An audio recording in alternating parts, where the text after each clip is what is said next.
welcome to episode 2, Where to Begin. If you're new to eating disorders, I wanted to really address where to begin. Where do you start? Where do you start learning, et cetera? It feels overwhelming. There's so much information out there. And I'm going to tell you, don't start with intuitive eating. It's not where you begin eating disorder treatment, is learning about intuitive eating.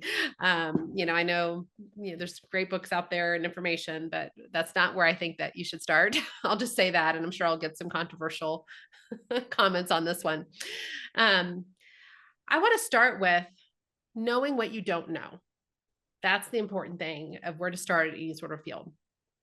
And so let me first start with education in general. You mentioned in our introduction, if you haven't heard it, it's in episode 1, you learned about eating disorders through a class at a university. And so I'd love for you to talk more about that. I learned about eating disorders in a minimal chapter. I can't remember, it was medical nutrition therapy and diet and disease or something like that. I went to school at Texas A&M. It was literally a chapter or two, wasn't anything intensive. But I never had a class on it, no formal education on it, anything like that. It kind of reminds me of working in the ICUs, where I didn't have any type of formal education on neonatal intensive care. And I was asked to work in that environment, and I had to do a lot of learning around that.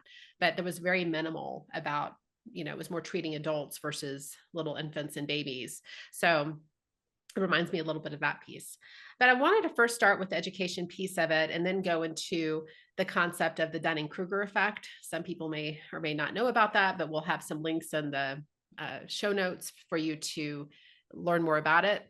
And then wanted to talk about education in the field in eating disorders. And then, of course, the other part of it is to be aware if you've had an eating disorder or you have significant disordered eating, where to begin there as well. So yeah, I wanted to talk about the education piece of it.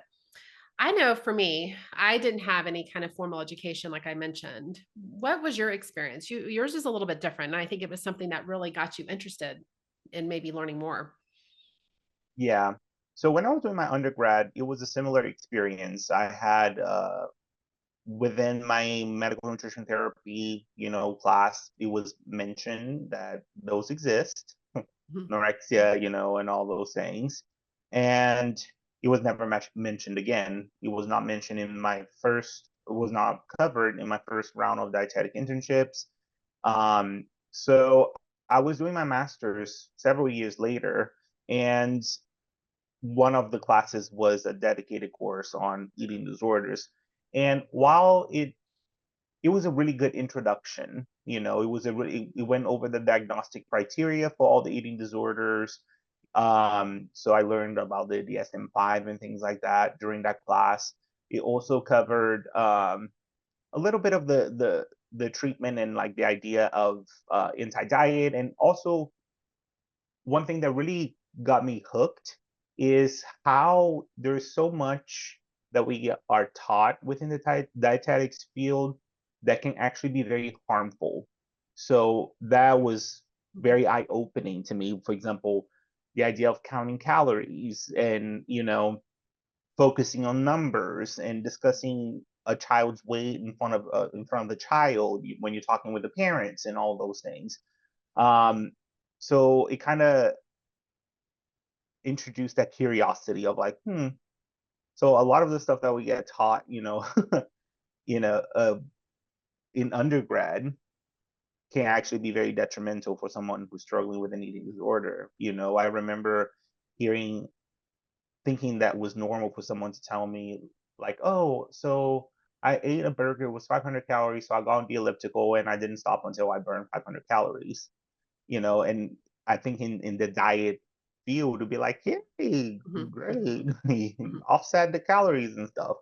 And I started seeing how twisted a lot of those things were. Mhm. So it was a very, very nice experience. And then within my dietetic internship, there there wasn't anything about eating disorders, but I had already developed the interest. I started looking into it. I made the mistake of going to intuitive eating first, but it kind of fed the curiosity Yeah, more. That's when I reached out fair. and I convinced my program to let me do a longer rotation, and I ended up doing part of it with Jill and learning more about it. And then, The rest is history. yeah, No, for sure.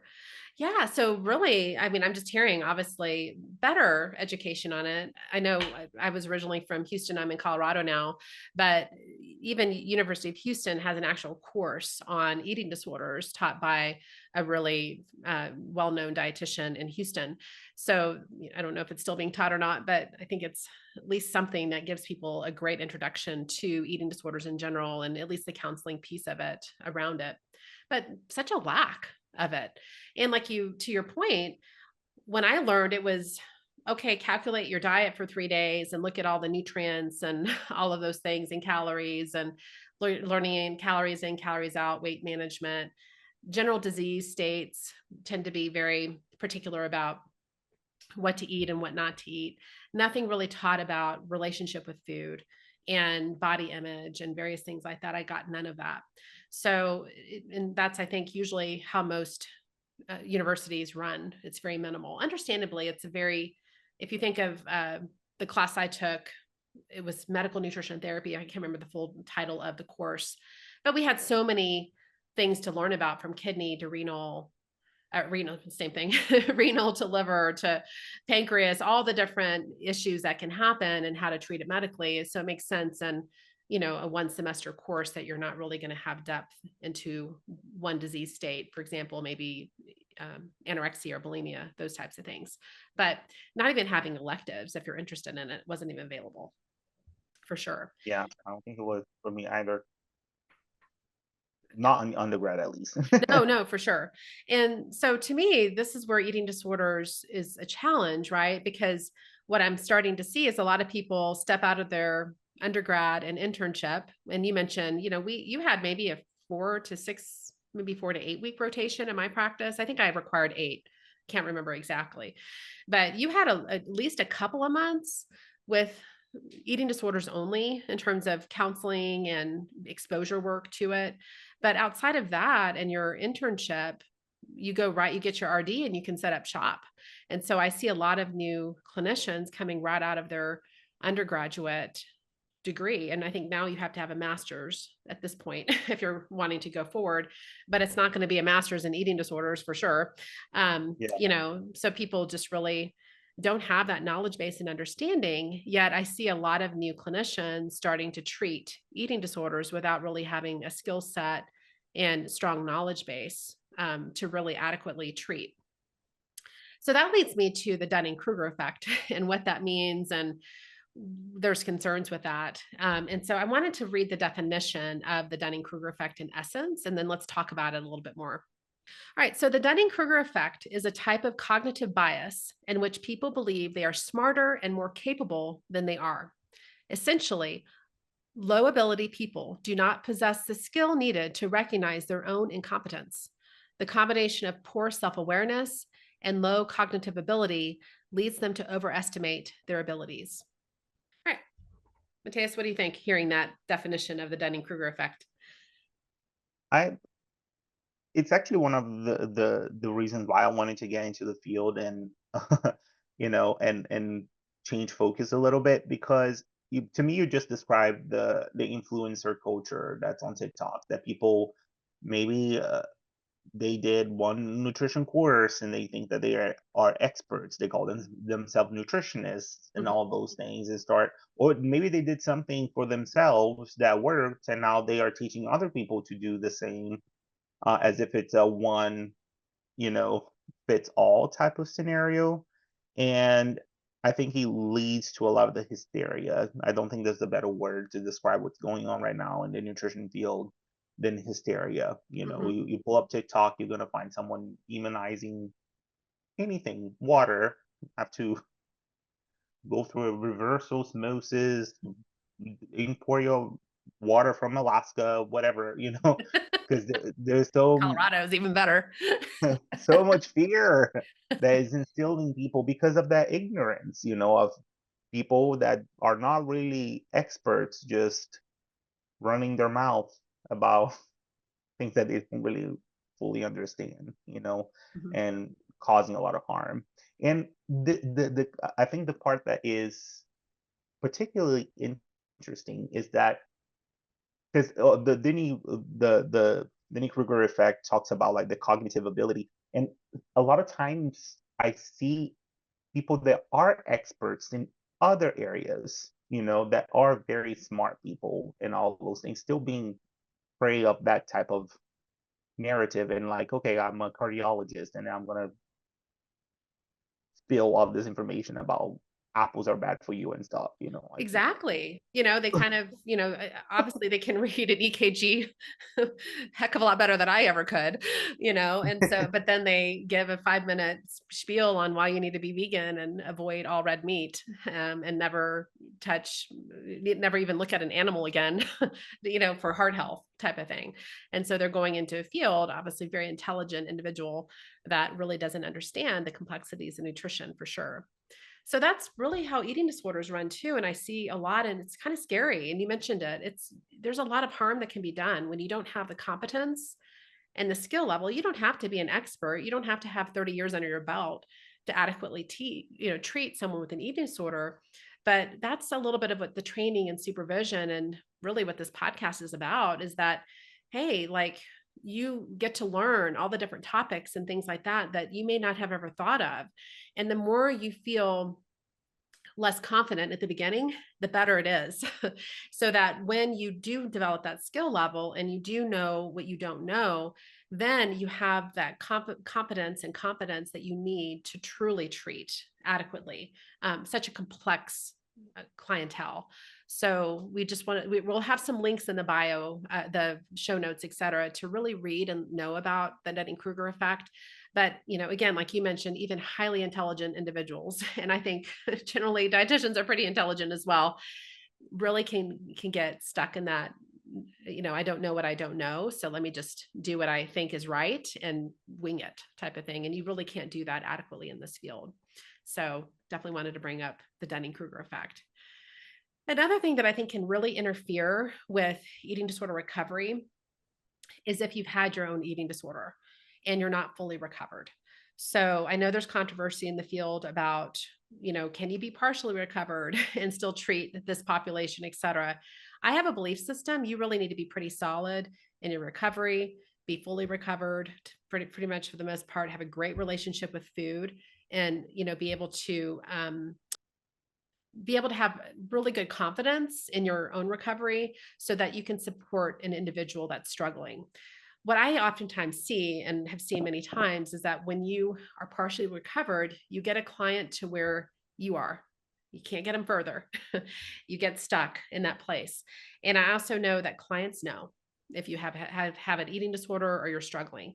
And I understand that, eating in general, there's idiosyncrasies. We all don't eat the same. We all have unique ebbs and flows to our eating practices and exercise and beliefs around food. But if you look at the definition of eating disorders in general, and if you had one and had treatment or seeking treatment, I really encourage you to really avoid being in the field, maybe learning about it, working on your own recovery. And then when you're ready, to step foot into this field, to have a lot more confidence and competence with your work with these clients. Carolyn Costin, even with her coaching that she has a coaching platform, and that you learn, not if you have to have, I think, an undergraduate degree, but if you've had an eating disorder, many people can be great clinicians and support clients through their recovery, but she requires Another pause yeah. Mhm. with Carolyn Costin. Oh, Carolyn Costin. Oh, I'll put her information in the show notes too. Carolyn Costin is a clinician, a therapist that has been in the field for years and years and years. She opened Montanito way back in the day. It's been sold and is under other management, but she has developed a coaching platform now in her latter part of her career to support individuals that aren't dietitians or therapists to kind of be mentors and coaches alongside of dietitians and therapists, which is a really unique supportive environment for individuals with eating disorders. So yeah, so Carolyn has an institute, and then you can get certification. but she does require that you've been recovered for 2 years before you actually start treating and supporting clients. So I know what is recovery, what's the definition of it is all, controversial, et cetera. But I just really think that individuals that have eating disorders really need to take a step back, or even if you're in partial recovery, and really work on your own recovery before you help someone else through theirs. What are your thoughts with that, Mateus? Well, I think it makes sense, because um, I think eating disorders are very traumatizing to navigate. It's very hard to support people going through it. I can imagine how difficult it is to go through it, you know, and to be able to be fully present, you need to be healed. I can see how it would be really productive if you're in the middle of your own struggle, if you're still hurting, if you're still needing healing to hold that space for someone that, you know, is struggling intensely as well. And I think that it also warrants emphasizing that eating disorders, they are very specific clinical diagnosis. They're not the same as disordered eating, Uh, and I think that sometimes people name drop like, oh, I have an eating disorder when who diagnosed it? Mhm. Where did that come from and all those things. So I think that it's important to make a distinction too of between the actual diagnosis that we're discussing versus, you know, sometimes I emotional eat. Yeah. Who doesn't? Type of thing. Absolutely. And again, if you don't know, if you're wondering or questioning, where's my relationship like? I feel a little uncomfortable sometimes working with clients. There's great clinicians out there that can help navigate that and support that. I love you beautifully said it. It's, in order to heal, you have to be healed. and to the most part where it's not bleeding in and it causes a struggle for you, because I've seen a lot of clinicians end up relapsing or really getting out of the field and feeling overwhelmed because of their own relationship with food. So again, it's not a shame-based thing. We eating disorders are real and they can affect anyone. We just want to make sure that you feel like you've gotten your support and are recovered. And so, well, I'll put the definition of Carolyn Costin's recovery definition in the show notes as well. But again, what is the clinical definition of recovered? It's controversial. I'll put a couple out there for you to kind of ponder and see. But I think it begs to really talk about that piece of it, because a lot of times it's not talked about very much in the field, for sure. All right. Well, thanks so much for joining episode 2, and we hope that you'll join us for episode 3. Thank you. Bye bye.